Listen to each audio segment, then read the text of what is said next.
So Dad, one thing I wanted to ask you about, and I just thought was a good example, was that uh, our family has been, I think, unique in the sense that your children, and not because of any good thing, maybe you have done or I have done or my sisters have done, but it's all the grace of God. But God has used us around the world. I moved to Turkey with Lisa in 2002. Melissa, your daughter, my sister, has been working first in Palestine in the West Bank for around 7 years, and now she's been in Jordan. And then our other sister, Dr. Sarah Pursley, she has started a ministry in Pakistan and Cameroon, and this started back in 2009. And so we've been doing things around the world, which is kind of unique. And it's interesting that most of us have a Muslim ministry focus, and I'm not sure how that happened, but God called us into that for some reason. And one of the things that I really appreciated about how you and Mom not only taught us about mission and planted those seeds, but you encouraged that along the way. I think that's unique. I wanted to just to say that if you're a Christian family and you all believe Jesus and love Jesus, and your grandparents and the parents there, the grandchildren, they all love Jesus. If somebody in the family is called in mission, there's a way for the entire family to be involved in that mission. I don't know if you have some things you want to speak to that, but I have a couple examples from our family I wanted to share. But yeah, why don't you go ahead and share those first? I think there are lots of things that we can do to encourage it. Mainly prayer. Your mom and I have spent a lot of time on our knees, especially with all of you going into the 1040 window, where I know you lost some good friends who were actually brutally murdered in Turkey while you were there. So it is not without risk, but that's why it's so important that we all get behind our kids and our grandkids and great grandkids and pray for them in whatever mission God gives them to do.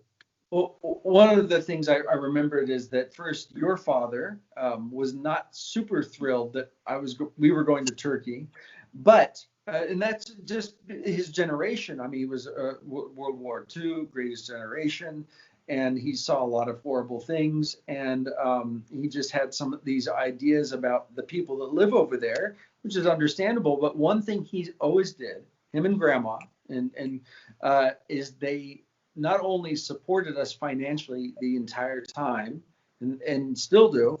He passed away a couple of years ago, but Grandma still does, and they prayed, and it's amazing for them. He wasn't super happy. He's just like, but at the same time, he knew that this was the right thing.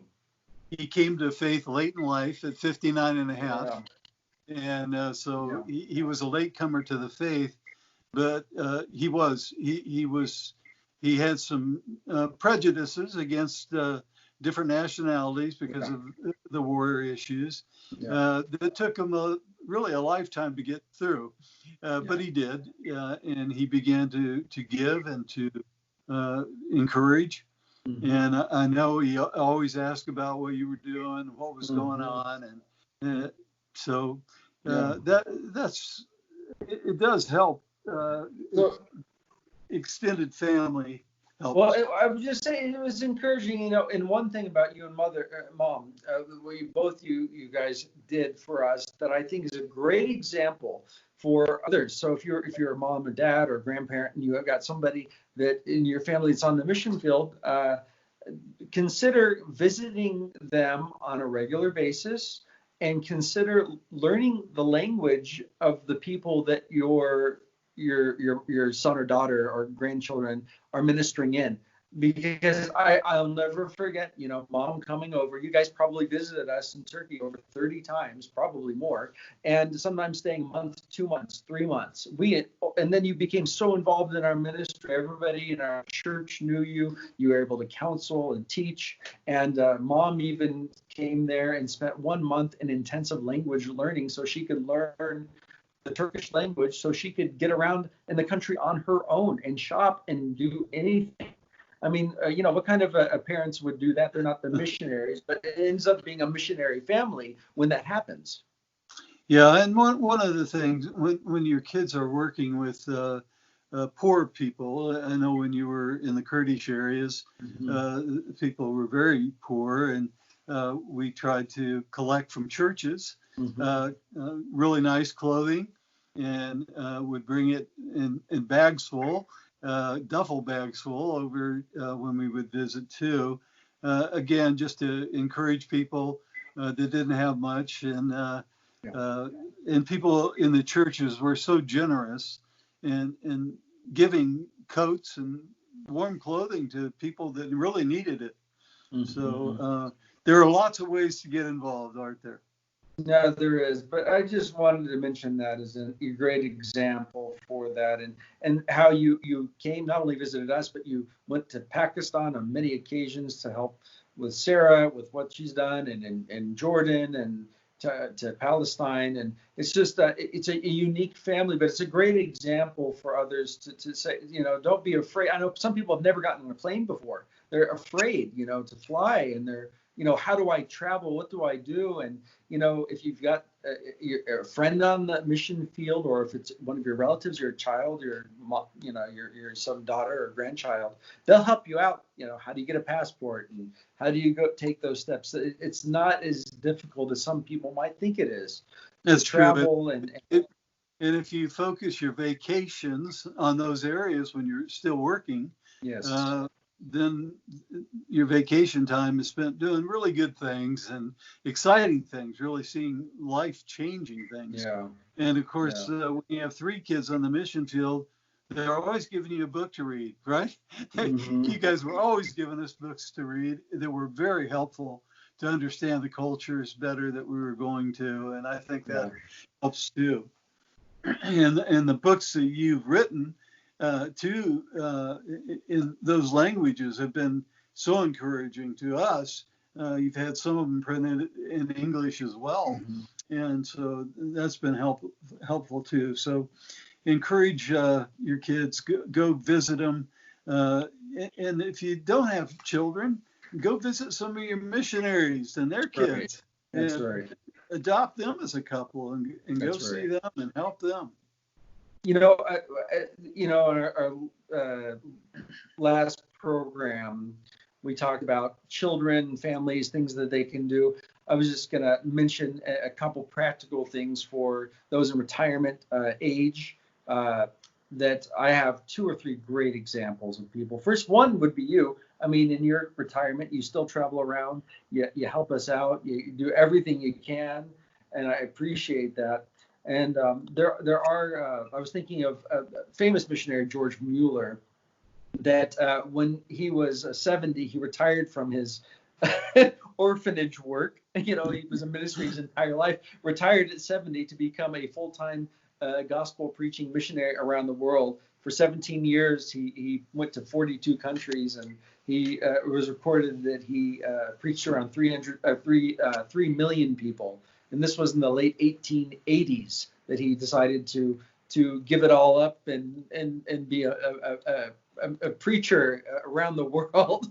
And that's not easy to do at any time, but think about doing that in the 1880s, traveling by boat, at 70 to 42 different countries and preaching and doing that for 17 years.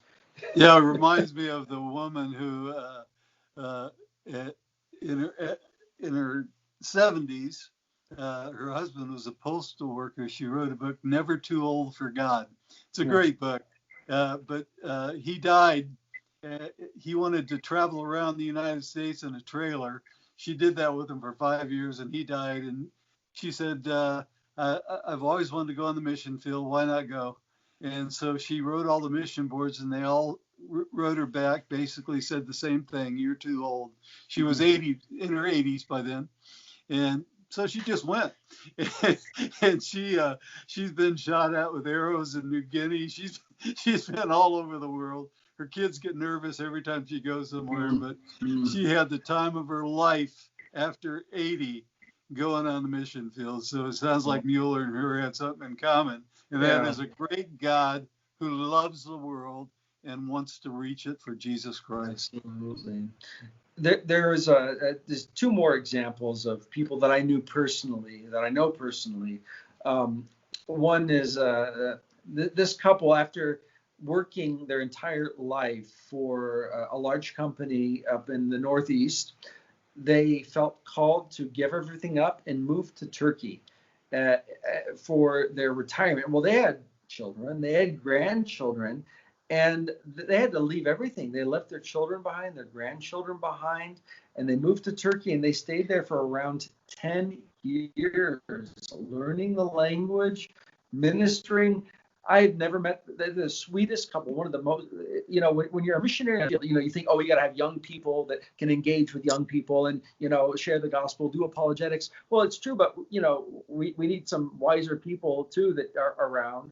And the churches and these unreached people groups, they need great examples of Christians that have lived a long life serving the Lord, dealing with marriage issues, dealing with these issues, and younger people don't have that wisdom and experience that people that are in retirement have. And so I loved having them there just for myself, but I saw how they interacted with the Muslim population, and they were just the sweetest people. And I think, what a great example. And that I always would tell them, I said, you're probably the only grandparents I know where the grandchildren, don't see grandma and grandpa. Well, why? Oh, they're missionaries in Turkey. And that their grandchildren will never forget that. Why didn't we see grandma and grandpa? Well, because they gave everything to go to share the gospel with Muslims in another country, and they did. And a great couple. I really love their sacrifice. I have many examples like that, but they're very special to me. Any more? You have any more? I was thinking about one other man, actually. This man, he after retirement, I think he was in his 70s, he moved to Turkey, learned the language as well as he could. Now, it's a little more difficult to learn a language when you're older, but you know what? You can find English speakers all over the world. You can minister in English. It doesn't matter. God's Spirit works through people. But what was interesting is that I remember that he really discipled some young converts to Christianity from a Muslim background and influenced their lives for the rest of their history of their life. One of these young men, that this older man that was a missionary, he influenced this man that's now studying in seminary and studying to be a pastor.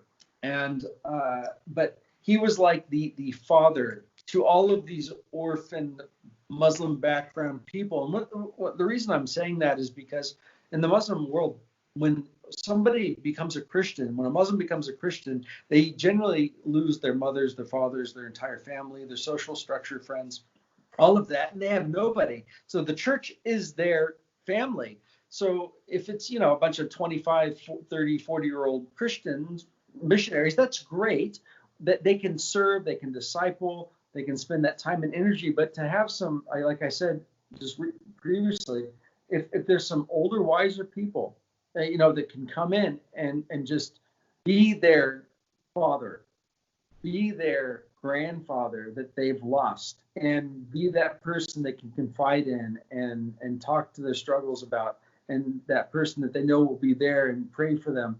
It's really, really, there's a lot of orphans in this world. And that's one of the things that just encouragement for those that are watching. If you're elderly, think, what are we going to do? Well, to be honest, in most countries, specifically in Eastern countries, Muslim countries, and in the East, they respect the elderly. They listen to the elderly. It's the opposite of the West. And so you'll feel much more comfortable because of that.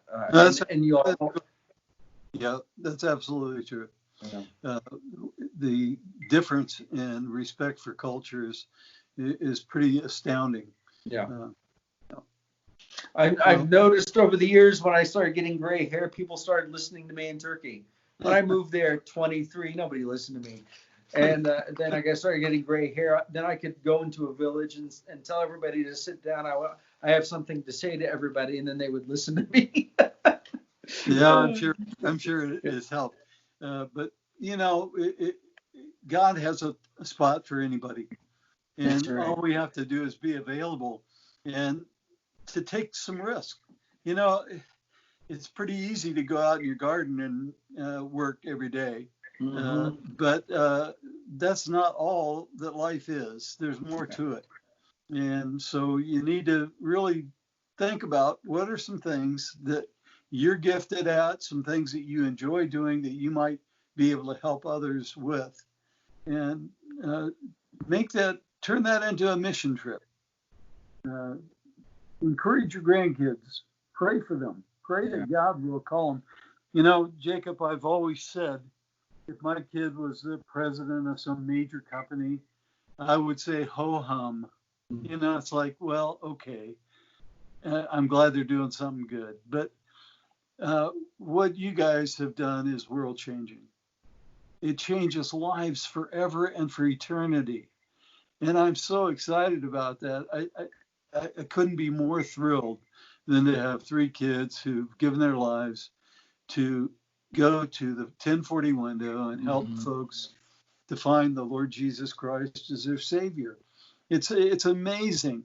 And those are the kind of things that, when I look back at my life, that's the most rewarding part of my life, is seeing what God's doing in y'all's lives through your ministries. And, when your middle sister, Sarah, went to Pakistan the first time, I went with her, and she had started a ministry, Vision for Peace, when she was working 2 jobs and go down to graduate school. She was working at FedEx, and she was working putting makeup on folks in one department store, Dillard's. And so that's the way she was making her living and getting through school and she was a single parent.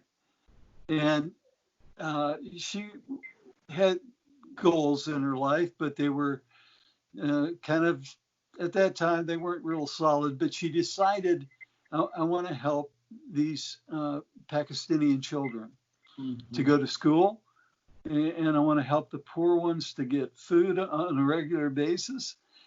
So education and food, and the widows in the villages, in these Christian villages that she was going to work in.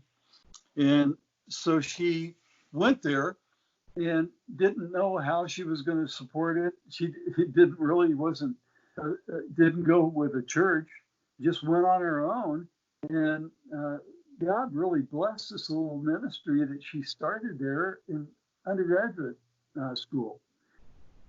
She kept 4.0 average in biochemistry while she did this. And the reason she got into biochemistry was because she saw the medical needs in Pakistan and in Cameroon and realized, I need to do more for them. And so she decided to go to medical school. So late in life, she goes to medical school. She has a teenager. She's in medical school and still running those ministries at that time. And it's amazing what God does in a person's life who's just fully committed to doing his will. Yeah. There's nothing you can't accomplish if God is in it. Yeah. He's going to help you through it. Yeah, and it was wonderful to watch that develop and to see her heart for the nations. And same with your older sister, and the same with you. I mean, God gave you guys a heart for the nations. Yeah. And folks, when you look back at your life, you've got to ask yourself, what's more important? To serve God with a whole heart and to see our children doing that, or to go to the baseball game with them. I went to a lot of baseball games when I was a kid. But that's really, I haven't thrown a baseball in a long time. But the prayers, the studying the scriptures, and going to nations to help people with the gospel is what makes life worth living. That's great. Well, we're going to have Dr. Sarah Pursley, the one that started the ministry in Pakistan. She's going to be on many programs. She's a part of this, and so is Melissa, the other sister. She's has her ministry in Jordan. We're going to be hearing from them hopefully in the next few weeks and hear a lot more about them. And those that are listening interested in these subjects about missions and that you're going to really enjoy hearing from them. Absolutely. Well, Dad, great seeing you again today. Have a great day there. You too. Great talking to you. God bless you all. All right. Bye.